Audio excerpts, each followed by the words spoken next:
Forgot to bring my sermon up here. Ready for the benediction? Don't applaud.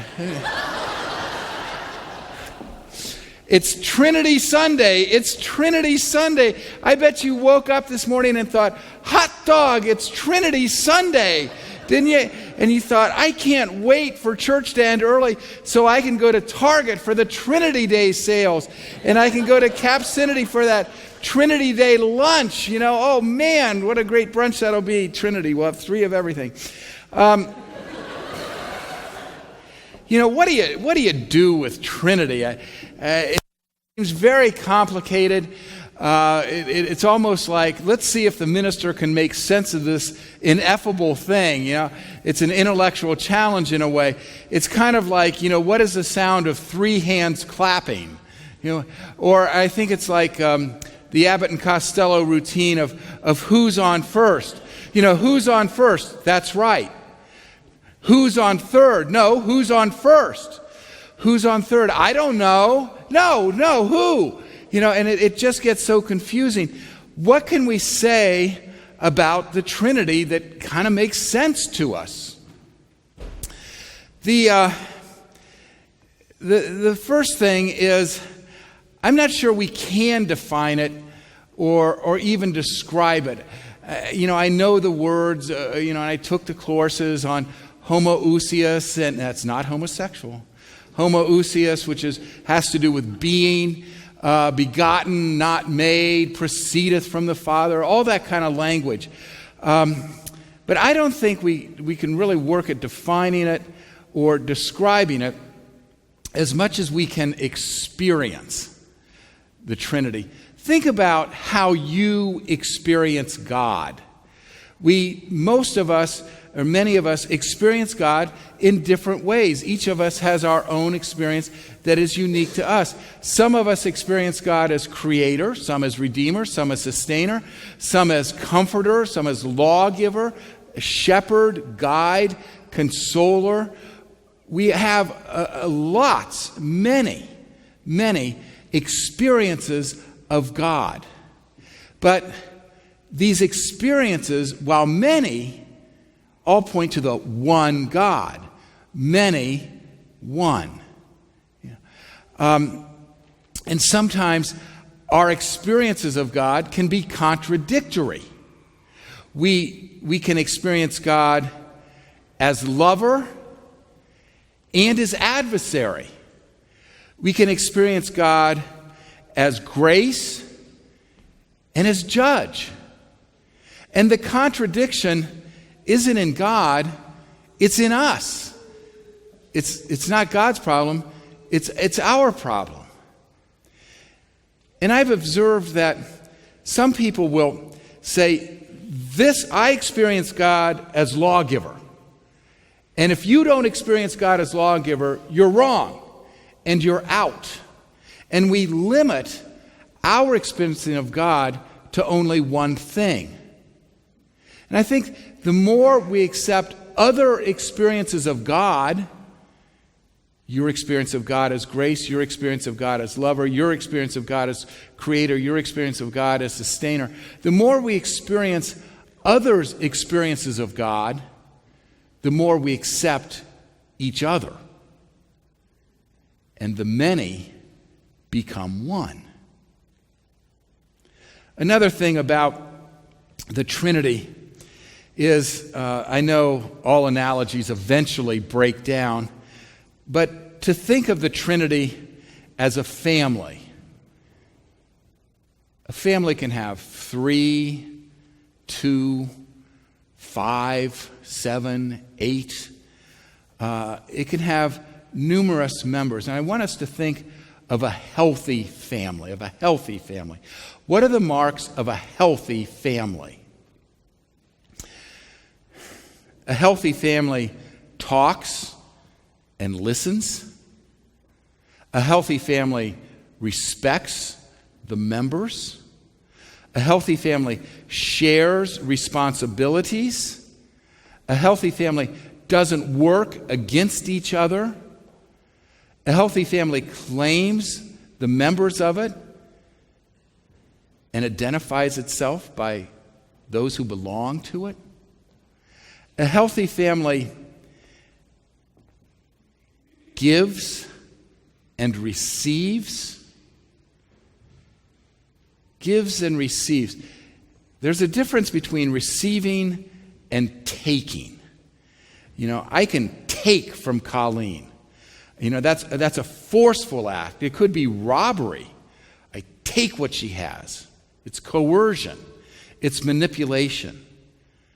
But receiving means she's offering it to me. It's a very different meaning. And the language that Jesus uses is, I receive from God. I don't take from God. Several Sundays ago, after morning blend, as people were leaving, Halston Sukost was still hanging around. He likes to play the drums after morning blend. And Halston's about 3 or 4. And I said to Halston, what'd you do yesterday? And he said, I went to a birthday party. And I said, oh, did you take a present? And he looked at me like I had 3 heads. And he said, I didn't take a present. I brought one. And I thought, he knows the difference between take and receive.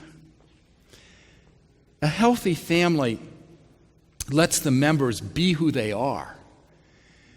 And a healthy family seeks to extend itself and open itself to other people and to include them.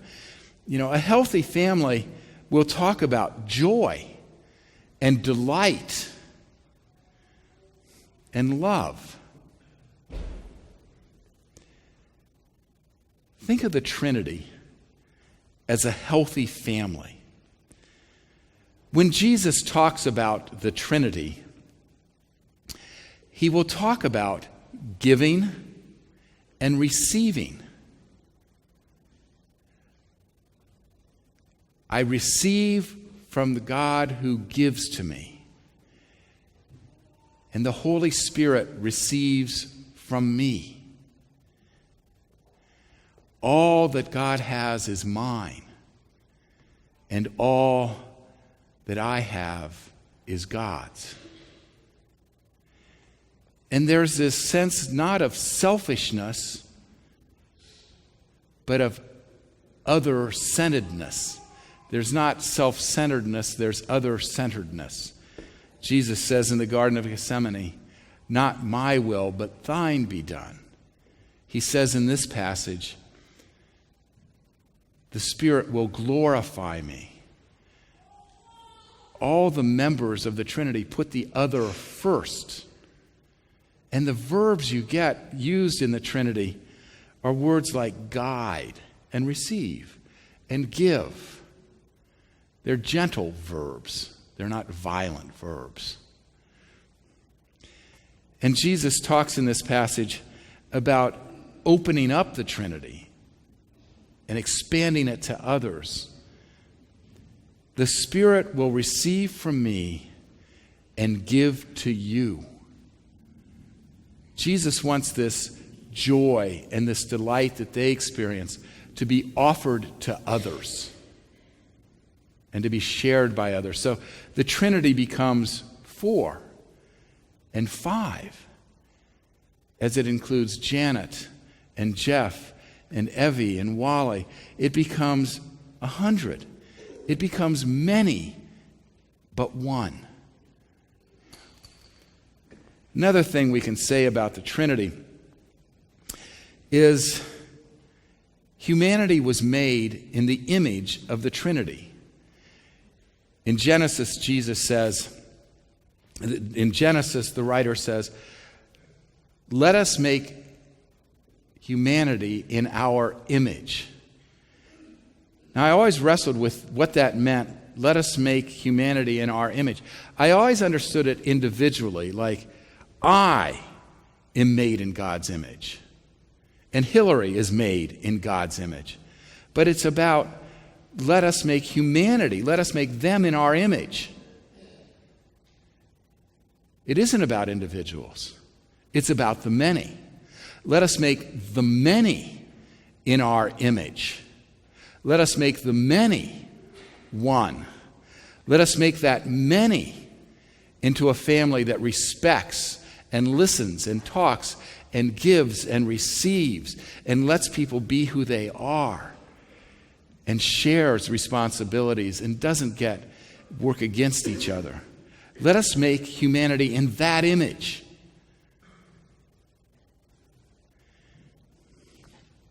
How well are we doing at that?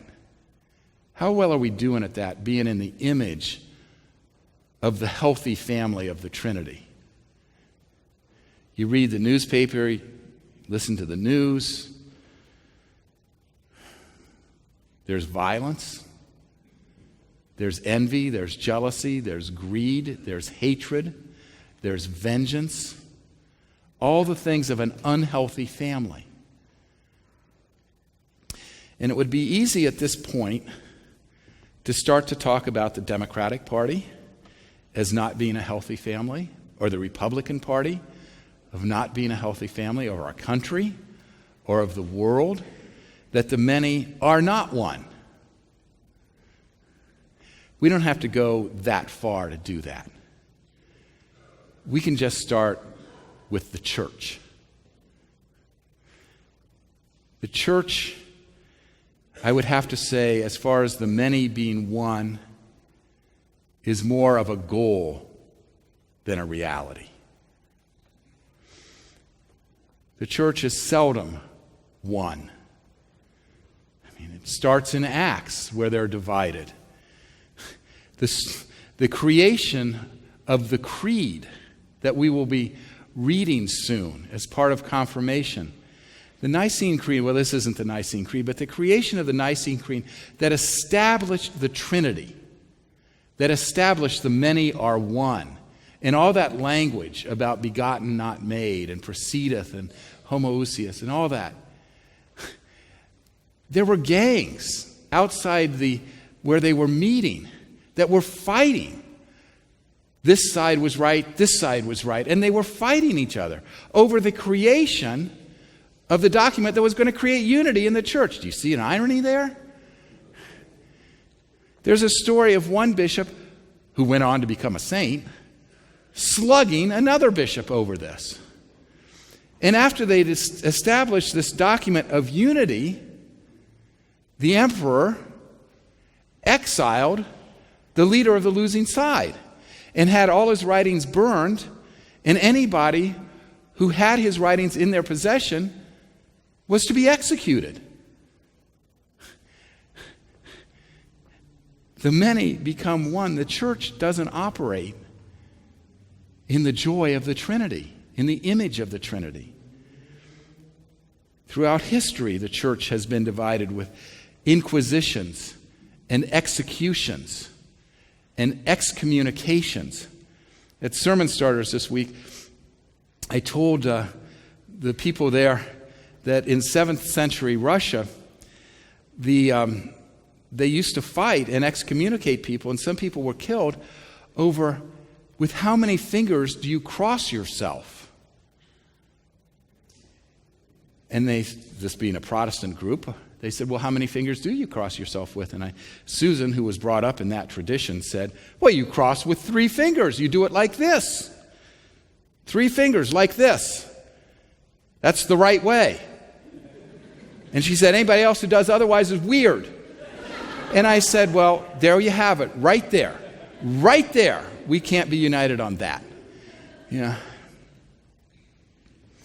Which brings me to General Conference. It's kind of oxymoronic to say United Methodist, isn't it? We didn't seem to be very united.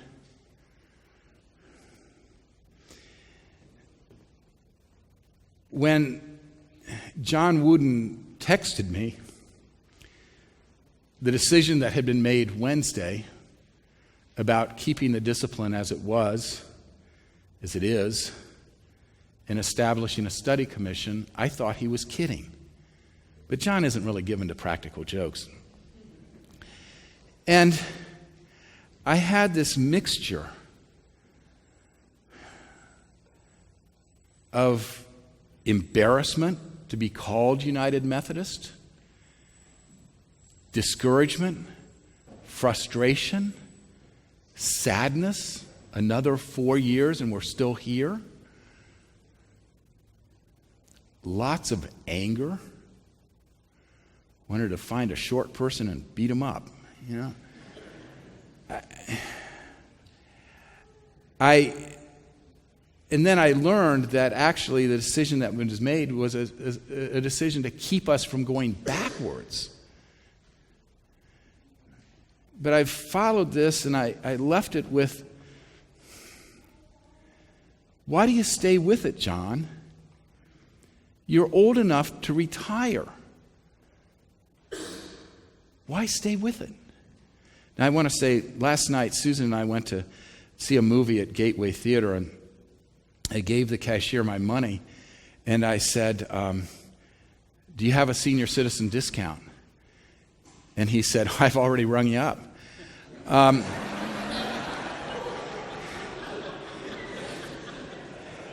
And I said, oh, you've been looking at Susan, right? And but I've really wrestled this week with, I'm old enough to retire. Why stay with it? And I thought, well,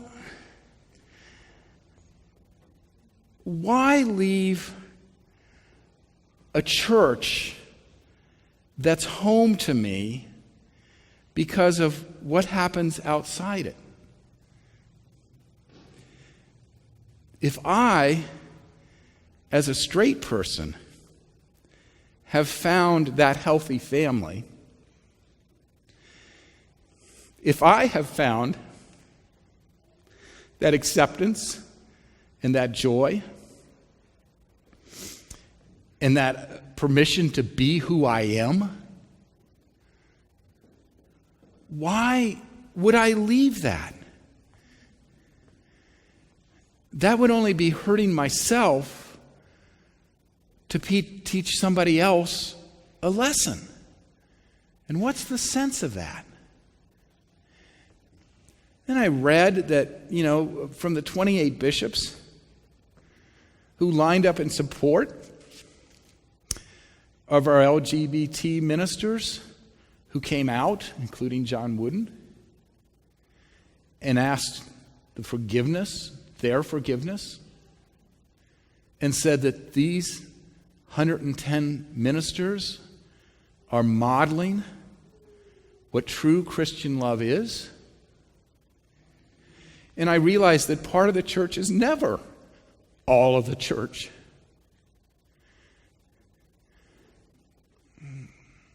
And I read what people are writing on Facebook, and I get emails that people say, why stay United Methodist? I get that, because I wrestle. But I think, why? Why leave King Avenue? Why leave home? Why leave the support?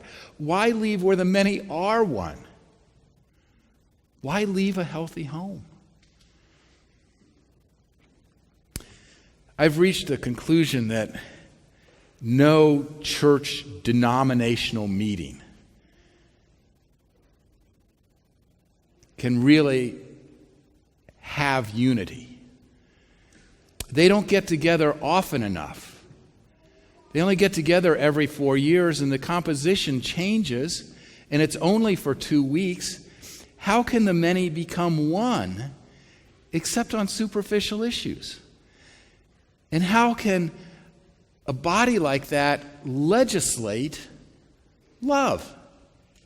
How can a body like that legislate that a church is to welcome, honor, and nurture all people as they grow in service with Christ?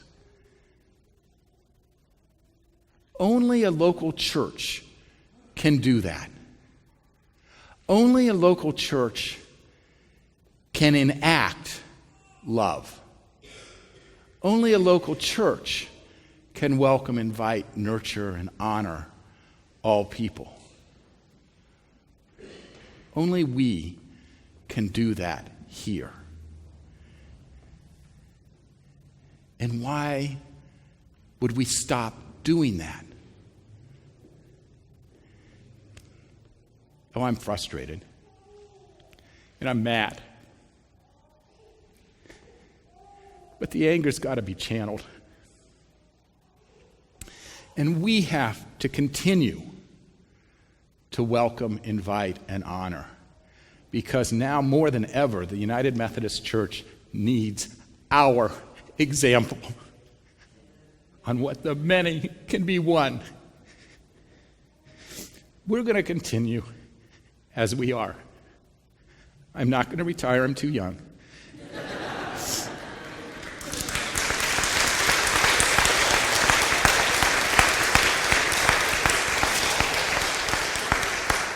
And we're going to continue being home for the gay men's chorus, being home for the women's chorus, home for Cat Pride, and home for so many people. We have to continue because it's time. Amen.